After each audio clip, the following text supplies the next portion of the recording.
The human heart is made of a cardiac muscle, which is myogenic, meaning it can contract and relax rhythmically on its own and without tiring. The exterior of the heart is surrounded with pericardium, which is an outer fibrous layer, and an inner double layer of serous membrane for its own protection.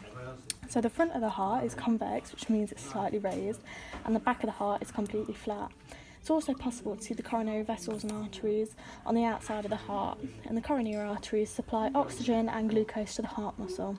So the vena cava, which is that right there, carries deoxygenated blood through the right atrium, which is this, and then back through the right ventricle through the AV valve, which has tendinous cords, which are these here. From the right ventricle, the blood is then pumped through the pulmonary arteries through the semilunar valve, which would be here, into the lungs. So once it's in the lungs, the blood then travels through thin blood vessels called capillaries. There, blood picks up more oxygen and then transfers carbon dioxide to the lungs. This is called gas exchange. The oxygenated blood then passes from the lungs to the pulmonary veins, back to the left atrium, and is then pumped into the left ventricle through the A valve, which again is here.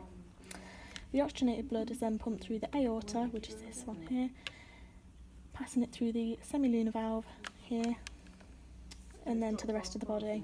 So as you can see, the heart is a double pump, which means it consists of two pumps side by side.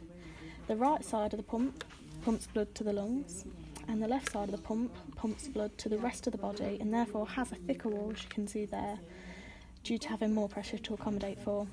Each side of the heart is separated by the other, from the other by the septum, which is there, so that the oxygenated and deoxygenated blood are kept separately. The area that divides the ventricle is called the ventricular septum.